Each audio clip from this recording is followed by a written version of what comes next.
Mr. Houghton, Claire Short says, what do you know about it? Are you involved in any way in this, or are you just a private citizen? Well, you just read the Well, I papers don't today. accept for a moment that Claire Short is likely to know anything more about it than I do. I have given it, I hope, as much study as she has. Thank you. Let's hear another view. Gentleman there. Yes? Yeah, Norman Tebbit talks about economic migrants, but he never talks about the rich, white South Africans fleeing from the consequences of their own racism. When he talks about economic migration, he talks about black people, Tamil, Kurds, Palestinians, fleeing from torture or oppression or worse. And I may say to him about Jewish people. Jewish people faced exactly the same arguments that he uses in the 1930s, and they were unable to therefore come into this country, and they died in Europe under the shadow of the swastika, because they too were called economic migrants and worse. Norman Tebbit.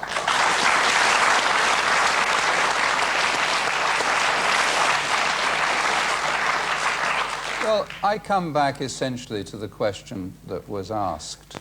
And quite clearly a number of measures have been taken, not least to discourage airlines from engaging in the carriage of people who are clearly not in possession of the appropriate documentation to allow them to arrive in the country. Asylum. Oh, yes, it is. That's how the racket is being run. It's nothing to do with political asylum. That was done some time ago. And people are coming here It's just factually ill-informed. Well, you can say so in a moment. People are coming here claiming to be political refugees. There was a case recently where a whole aircraft load arrived in Britain and destroyed the papers that they'd brought with them and then claimed to be political refugees. This is not uncommon, and it's not just this country which is concerned about it. Our European partners, who normally the Labour Party thinks are always right, are very concerned about it too. Let's see and if they're it's not concerned just about it. colour. I mentioned amongst others Albanians and East Europeans. Right,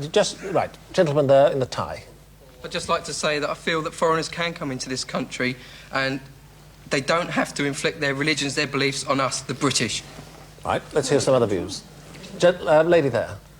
Isn't it hypocritical of Claire Short to accuse the Conservatives of racism when it's been in the news just recently that they're thinking of dropping an ancient candidate in a forthcoming by-election because it might be politically damaging to them? Well, that's probably no, one. I must answer you. It's probably one for the campaign's coordinator. I don't know which paper Well, you can have a go.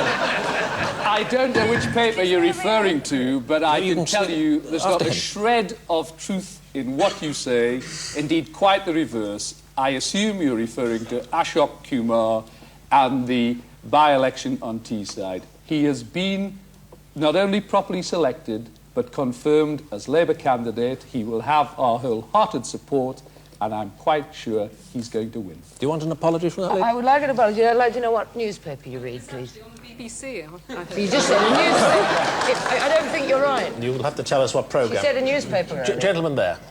I think there's some sort of mistaken belief that people want to come to this country now. I mean, the people of Hong Kong have indicated that they want to go to Canada, to Australia and to America. So why this big argument about keeping them out of Britain? Well, they're certainly not coming for jobs. They've already are they? said what they want to do. Jobs here already. Gentleman there. It's quite strange. I can remember Norman Tebbit talking in the 80s that people should get on their bikes and look for work. He doesn't like it when they come here. Big business ignores national boundaries, so why can't people? Well, I think let's not get into cycling.